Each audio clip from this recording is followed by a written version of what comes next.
우리 오늘은 예수님의 비유 두 번째 말씀을 함께 나누어 볼 텐데, 여러분 혹시 운동 좋아하시는 분들 많으시죠? 저도 생긴 거와 좀 다르게 구기 운동을 참 좋아합니다. 구기 운동이 뭔지는 아시죠? 공을 가지고 하는 운동인데, 이 공을 가지고 하는 거라면 딱히 가리지 않고 다 좋아했습니다.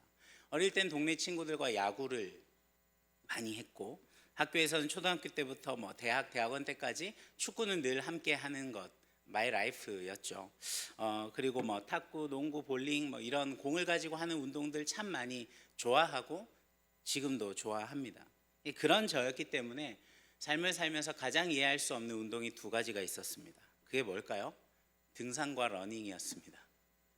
저에게 있어서 산은 그냥 보라고 있는 거였고, 힘들게 올라갔다가 다시 내려올 거, 왜 저렇게 힘들게 산을 가는 거지?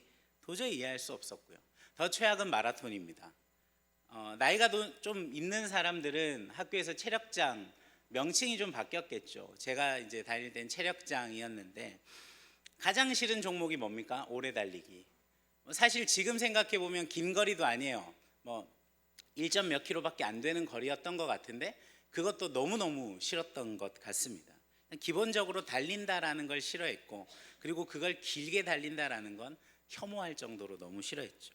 근데 이전 제가 이제 서현교회 오기 전 이전 사역지였던 이제 대구에 있는 교회는 매주 금요일 오후마다 이제 교역자들이 운동을 합니다. 단체로 운동을 하는데 이제 종목이 두 개예요.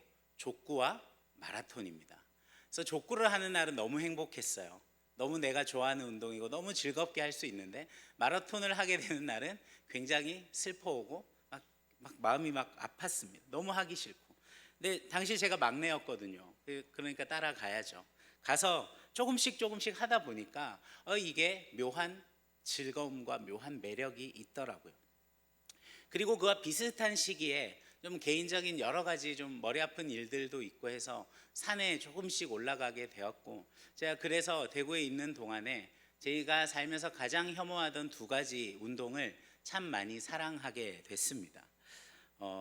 제가 잘해서 좋아하는 것도 아니고요. 뭐라 말하기 어렵지만 이 두 운동을 하다 보면 아주 기쁨과 보람이 느껴질 때가 있습니다. 그리고 이제 특히 남자들 같은 경우 이런 걸 하다 보면 자연스럽게 이제 목표가 생깁니다. 처음에 운동을 시작하고 장비가 필요하겠다. 장비들을 구입하기 시작하고요. 그리고 나면 이제 자연스럽게 목표가 생깁니다.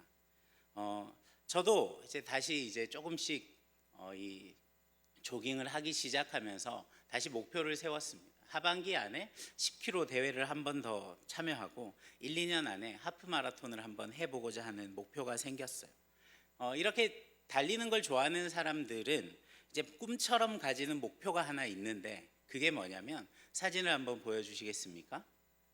네, 저게 이제 미국에서 열리는 보스턴 마라톤입니다. 세계에서 가장 오래된 마라톤 대회인데, 저기서 달려보고 싶어하는 동호인들 정말 많습니다. 자, 그러면 이건 아직 공감이 많이 안 되는 사람들도 있을 텐데, 다음 사진 한번 볼까요? 우리 청년들 중에 자전거 좋아하는 사람, 사이클이라고 말해야겠죠. 사이클 좋아하는 사람 많죠. 여러분, 저 자전거가 얼마짜리인지 아십니까? 아마 사이클을 좋아하는 사람은 알 테고 처음 보는 사람은 좀 이상하게 생겼는데 라고 할 건데, 찾아봤어요. 우리 돈으로 지금 환율로 한 1,300만 원 정도 합니다. 놀라질 않는군요. 요즘에 자전거는 한 1,000만 원 정도부터 시작을 하니까 그런 것 같아요. 사이클을 좋아하는 사람들한테는 너무너무 갖고 싶은 물건이겠죠. 자, 저걸 가지고 어디를 달려야 됩니까? 다음 사진 한번 보여주시겠습니까? 저게 어딜까요? 저 대회가 뚜르드 프랑스라는 대회입니다. 가장 큰 사이클 대회죠. 유럽의 아름다운 자연을 달리는 이 레이스는 사이클을 좋아하는 사람들에게는 아주 꿈 같은 곳입니다. 그래서 찾아보다 보면 제가 아까 말씀드렸지만 이제 사진 내려주셔도 됩니다. 이 러닝을 좋아하는 사람들이 보스턴 마라톤 가기 위해서 자기가 비행기값, 참가비, 숙박비, 모든 체류비를 다 내고 갑니다. 사이클 좋아하는 사람들 그 대회에 참여하기 위해서 비행기값 똑같이 모든 돈을 지불하고 어디로? 프랑스로 날아갑니다. 근데 여러분, 그 대회에 참여하면 그 대회가 어떤 걸까요? 정말 힘든 대회이잖아요. 그런데 왜 그 사람들은 그렇게 많은 돈을 지불해 가면서까지 거기에 가려고 할까? 그걸 좋아하는 사람들은 이게 너무너무 이해가 되겠지만, 나는 러닝이고 사이클이고 관심 1도 없다, 이런 사람들은 이해가 되지 않는 거죠. 돈 낭비, 시간 낭비 같아 보입니다. 도대체 왜 비싼 자전거를 타야 하며, 왜 달리는데 굳이 시계가 필요하고 신발이 필요한 것인가? 왜 자기 돈 들어가면서까지 그렇게 고생스러운 걸 하러 가려 하는 것인가? 왜 그런 생각을 하게 될까요? 그것에 관심이 없기 때문이기도 하고, 그것에 대한 그 대회에 참여함으로 얻어지는 가치를 알지 못하기 때문이죠. 그렇지만 그런 사람들도, 여기 계신 여러분들도 내가 좋아하고 내가 관심이 있는 분야 어떤 것이 있다면 그것은 아마 여러분의 시간과 물질을 아까워하지 않고 사용할 겁니다. 공연 보는 걸 좋아하는 사람은 뮤지컬 보러 가는 거 아까워하지 않을 겁니다. 근데 이것에 1도 관심 없는 사람은, 아니 무슨 뮤지컬 한번 보는데 10몇만 원, 20만 원이나 되는 돈을 쓴다고? 말도 안 돼 라고 이야기를 하겠죠. 여러분, 우리가 살아가는 세상에서도 이것은 아주 흔하게 볼 수 있는 모습인데, 우리가 오늘 읽은 본문에서도 예수님께서 이와 비슷한 비유를 말씀을 통해서 주셨습니다. 오늘 우리는 주님께 비유로 말씀하셨던, 우리 주님이 비유로 말씀하신 천국, 하나님의 나라가 어떤 의미인지, 그리고 하나님의 나라를 어떻게 우리가 생각하며 살아가야 하는지에 대해서 함께 살펴보고자 합니다.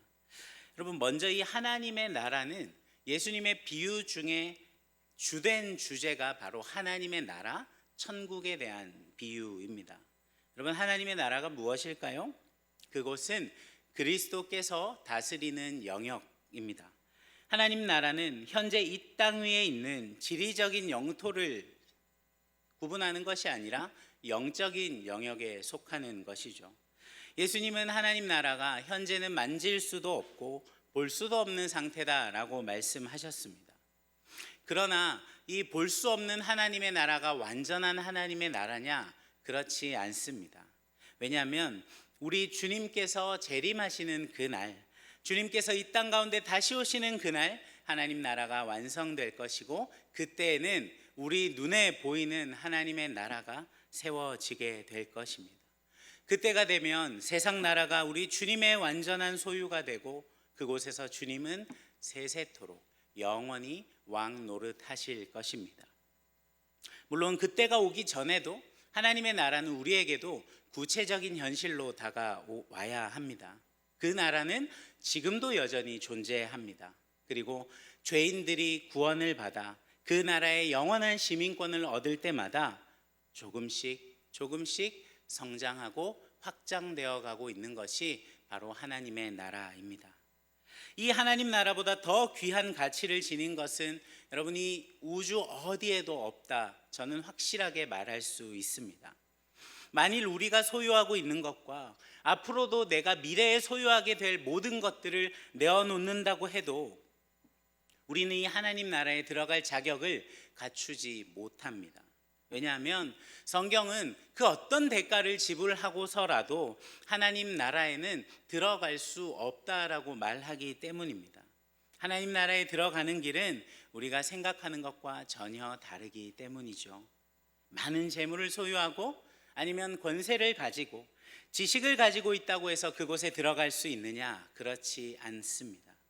평생을 선을 행하는 삶, 그래서 너무나도 많은 사람들로부터 칭찬받는 그런 삶을 산 위대한 사람이 있다 할지라도 그에게도 하나님 나라는 허락되지 않습니다. 유일한 방법은 단 하나입니다. 그게 무엇입니까? 예수 그리스도를 힘입는 것이죠. 그리스도께서는 자신의 이름을 믿는 자들, 자신을 구주로 믿고 믿음으로 고백하는 자들을 위하여서 이 하나님 나라의 입장료를 온전히 지불하셨습니다. 왜 주님만이 하실 수 있습니까? 주님만이 치를 수 있는 상상을 초월하는 대가가 바로 하나님 나라의 입장료이기 때문이죠. 그것은 엄청난 대가입니다. 세상의 금과 물질적인 부를 모두 합친 것보다 더 무한히 큰 대가를 지니고 있는 것이 바로 하나님의 나라입니다. 그리고 우리 주님께서 그 모든 대가를 치르셨습니다. 그리고 주님께서 십자가에서 무엇이라 말씀하십니까? 다 이루었다.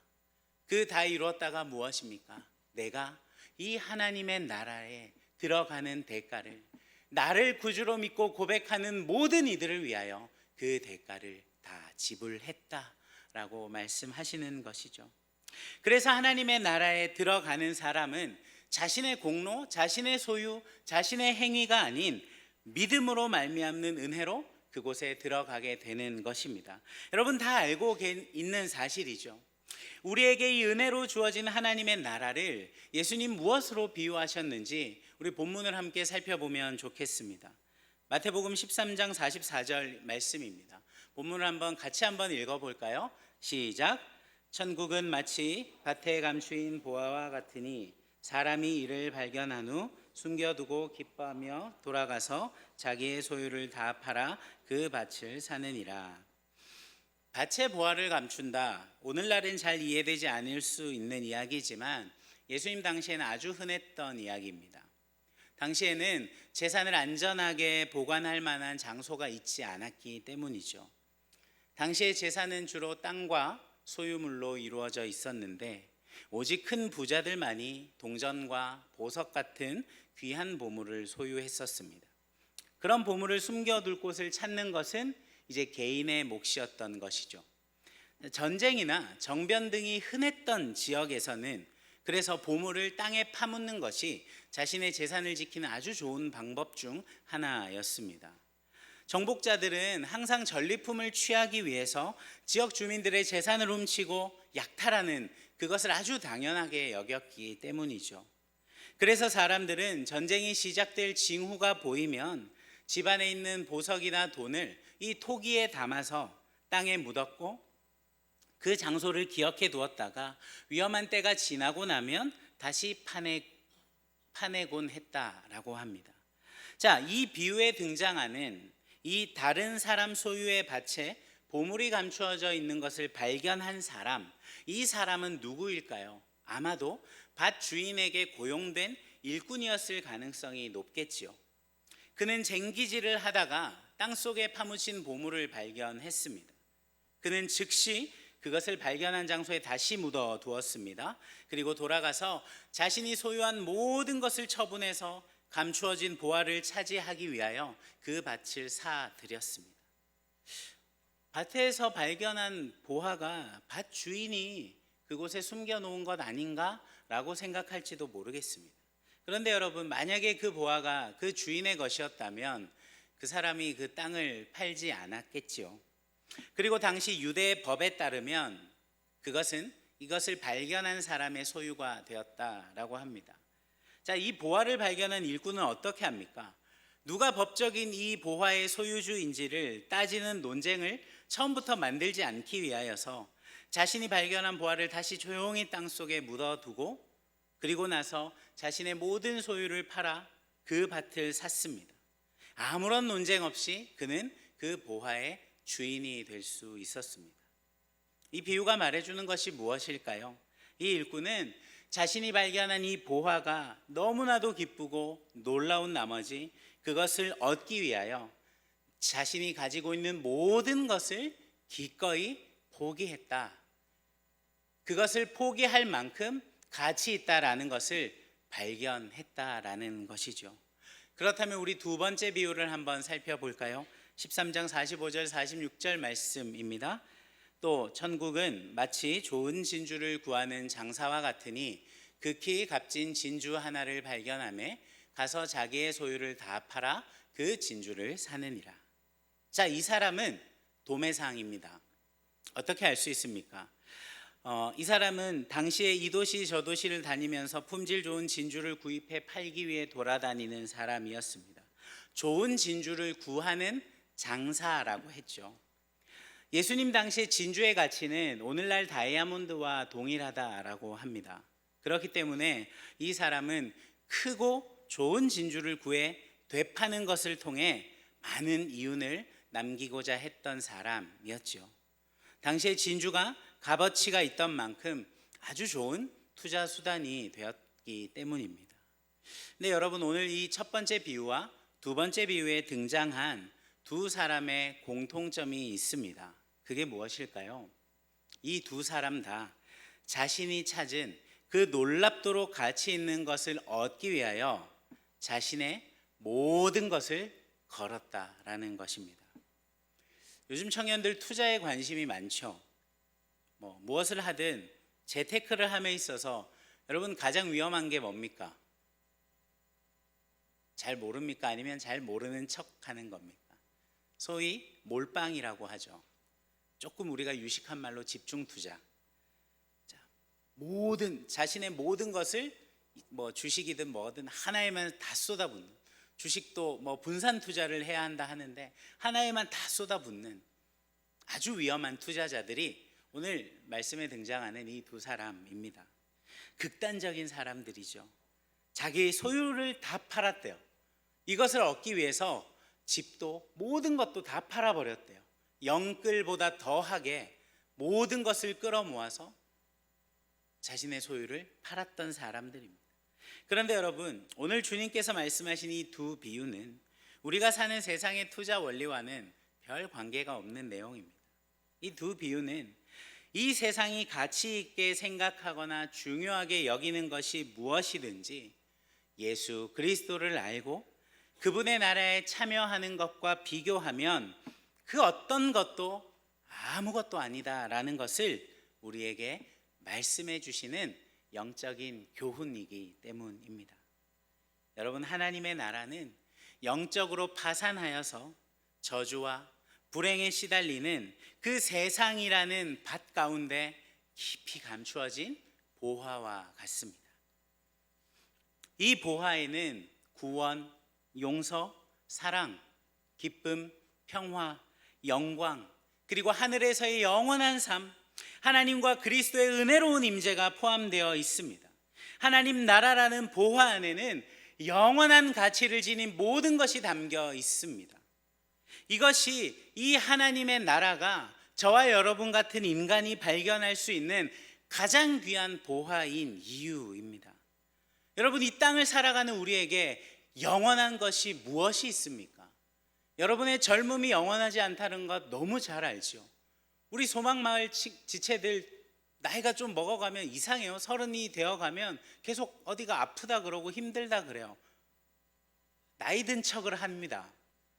영원하지 않죠. 20살의 체력과 30살의 체력, 40, 50, 60이 되어갈 때에 우리의 육체의 모습 절대로 영원하지 않습니다. 뭐가 영원합니까? 여러분 통장의 잔고가 영원합니까? 아니요. 여러분의 학력 영원합니까? 그 학교가 없어질지도 모릅니다. 절대 이 땅에 영원한 것은 없습니다.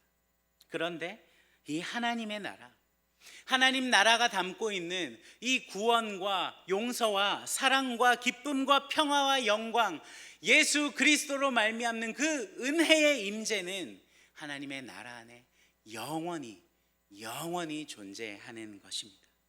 그런데 여러분, 대다수의 사람들은 이 하나님 나라에 관심이 없습니다. 어쩌면 예수를 믿고 신앙생활을 하는 저와 여러분들도 이 하나님 나라에 별 관심이 없는지도 모르겠습니다. 왜요? 우리가 믿으면서 당연히 너무 많이 들었고 당연한 거 아니야? 라고 생각하기 때문이죠. 많은 세상의 사람들은 영원한 것에 별로 관심이 없습니다. 그리고 영원하지 않을 것에 온갖 에너지를 쏟고 있습니다. 젊음을 유지하기 위해 많은 돈을 쏟아붓고 많은 시간을 쏟아붓습니다. 노화를 조금은 늦출 수 있을지 모르지만 그 사람도 절대로 다가오는 시간을 피할 수는 없는 것입니다. 그렇기 때문에 우리 그리스도인들이 왜 하나님의 영광을 추구하며 비가 오나 눈이 오나 왜 그 사람들은 모여서 예배를 드리는지, 저 코로나가 창궐할 때에도 그들은 예배를 드리고 예배를 목숨과 같이 지키고 있는지, 왜 우리가 열심히 내가 땀 흘려 열심히 번 돈을 헌금이란 이유로 11조란 이유로 드리고 있는지, 왜 때가 되면 수련회라고 해서 모여서 우르르 모여서 막 행사를 하고 특별 기도회를 하고 왜 새벽에 그렇게 기도하면서 울면서 기도하는지 그들은 전혀 이해하지도 못하고 알고 싶어 하지도 않습니다. 그들 눈에 우리가 어떻게 보이겠습니까? 쓸데없는 일에 돈과 시간과 에너지를 낭비하는 사람. 우리 직장인 청년들, 오늘 얼마나 소중한 휴일입니까? 오늘 하루 잘 쉬어야 내일부터 또 직장 생활 잘 버틸 거 아닙니까? 그런데 우리 많은 크리스찬들 신앙생활하고 교회에서 예배를 섬기고 봉사하면 주일이 온전하게 내 육신이 쉬지는 못하는 날인 경우 많습니다. 많은 사람들 그걸 보며 무엇이라 생각을 하겠습니까? 여러분, 거듭나지 못한 사람들은, 그리스도인들이 예수 그리스도를 나의 구주로 인정하고 그 주님을 따르며 내가 주님을 위해 나의 죄와 쾌락을 버리고 하늘의 기쁨을 누리기 위하여서 내가 세상의 기쁨을 포기하는 이유를 절대로 알지 못합니다. 그러면 반대로 여러분께 묻겠습니다. 여러분, 이 천국을 소유한 기쁨, 그래서 예수님을 믿음으로 말미암아 우리에게 주어진 이 영원한 나라가 얼마나 귀하고 값진 보화인지, 이것을 예수님께서 아무 공로 없는 우리에게 아무런 자격도 공로도 요구하지 않으시고 거저 주님의 은혜로 선물로 주셨다는 사실, 여러분, 그 선물을 받은 기쁨이 여러분 안에 있습니까? 구원받은 기쁨, 나는 지금 죽어도 천국 갈 거야, 이것이 단순히 그냥 지식적인 선에서 끝나는 것이 아니라 세상 어느 누구도 쉽게 주어지지 않는, 아니 어떤 공로로도 주어지지 않는 그 영원한 하나님의 나라를 예수 그리스도로 말미암아 저와 여러분에게 주셨다는 그 사실, 여러분, 그 기쁨이 여러분 안에 있냐 묻는 것입니다. 사랑하는 여러분, 이 하나님의 나라가 우리의 삶에 있어서 가장 귀한 보화라는 사실, 그래서 우리 삶의 모든 것을 다 바쳐서라도 반드시 그것을 소유해야 한다는 것 인정하십니까? 아니면 그것보다 100억이 찍혀 있는 통장, 강남에 위치한 한강이 보이는 좋은 아파트, 억대가 넘는 스포츠카, 이것을 얻기 위해 죽기 살기로 살고 있지는 않습니까? 여러분, 지금 여러분 무엇을 위해 달려가고 계시는지 감히 묻고 싶습니다. 그렇다고 해서 이 땅의 것이 아무 소용이 없다는 것 아닙니다. 다 더러운 것이고 다 죄 많은 것이고, 이렇게 치우치면 잘못된 이단주의에 빠지게 되는 겁니다. 무엇입니까? 이 땅을 살아가는 우리에게 돈 필요하죠? 필요합니다. 아니, 중요하지 합니다. 맞죠? 그런데 여러분, 이 돈 때문에 여러분의 삶의 기준이 좌지우지되고 삶의 참된 기쁨이 이 돈에 따라 움직인다면 그것은 여러분의 삶이 천국을 소유한 기쁨이 아니라 돈을 쫓는 데에 집중이 되어 있다, 그렇게 증명할 수 있지 않겠습니까? 내 통장에 잔고가 늘어나고 연봉이 늘어나면 내 삶이 너무 행복하고 기쁘고, 이것이 좀 줄어들면 삶이 너무 불안하고 불행하게 느껴진다면, 여러분 안에 모시고 있는 주인이 돈입니까? 예수님이십니까? 하나님 나라를 알지 못하는 세상 사람들은 이 가치에, 이 기준에 따라 움직이는 우리를 절대로 이해하지 못합니다. 그들의 기준과 우리의 기준이 아예 다르기 때문이죠. 적당히 세상의 상식 수준에서 기뻐하고 세상의 상식선에서 행복을 찾는 성도는, 여러분, 진짜 천국을 소유한 성도라고 말할 수 없습니다. 여러분의 삶이 어떤지 스스로에게 질문해 보십시오. 여러분, 예수님 승천 이후에 초대교회 성도들의 삶이 어떠했는지 너무 잘 알고 계시죠? 우리 사도행전 2장 44절부터 47절의 말씀을 한번 보겠습니다. 제가 읽어보겠습니다. 믿는 사람이 다 함께 있어 모든 물건을 서로 통용하고 또 재산과 소유를 팔아 각 사람의 필요를 따라 나눠주며 날마다 마음을 같이하며 성전에 모이기를 힘쓰고 집에서 떡을 떼며 기쁨과 순전한 마음으로 음식을 먹고 하나님을 찬미하며 또 온 백성에게 칭송을 받으니 주께서 구원받는 사람을 날마다 더하게 하시니라. 너무 아름답죠? 너무 아름답죠? 근데 여러분에게 저렇게 살아보세요라고 하면 살 수 있는 사람 몇이나 되겠습니까? 그런데 여러분, 천국을 소유한 하나님의 백성들은 이렇게 살았다라는 거예요. 근데 우리가 잊지 않아야 하는 중요한 사실이 있습니다. 이 초대교회 성도들이 이 사도행전이 기록된 그 이후의 삶이 어떠했는가 하는 것입니다. 아는 사람도 알겠지만 이 초대교회 성도들 바로 이 조금 후에는 로마로부터 극심한 탄압을 받아야 했습니다. 아주 심각한 종교 탄압을 받고 예수를 믿는다는 이유로 죽임을 당해야 했지요. 그래서 그들은 핍박자들의 눈을 피해 지하로 들어갔습니다. 어두컴컴한 카타콤 안에서 예배를 드림에도 그들 안에는 감사의 기도가 끊어지지 않았을 것입니다. 어떻게 알 수 있습니까? 그때 시작된 교회가 오늘날까지 온 세상 가운데 퍼져 있기 때문이죠. 그들이 그때 당시 자신들의 삶을 비관하고 신앙을 버렸다면 오늘날 이 땅의 교회는 존재하지 않았을 것입니다. 이 정도로 핍박을 했으면 목숨이 아까워서라도 예수를 포기하고 신앙을 버리면 될 텐데 그들은 그렇게 하지 않는 것이죠. 여러분, 기독교 역사의 수많은 순간에 믿음의 사람들은 커다란 박해 앞에서 그들의 신앙을 버리지 않았습니다. 그로 인해 목숨을 잃은 수많은 순교자들도 있습니다. 어떤 사람들은 그들의 죽음을 보고 무엇이라 말할까요? 헛된 죽음이다. 더 심하게 말하면 개죽음이다 라고 말할지도 모릅니다. 그런데 여러분, 이러한 희생이 어떻게 가능하냔 말입니다. 그들은 하나님 나라의 가치를 발견했기 때문입니다.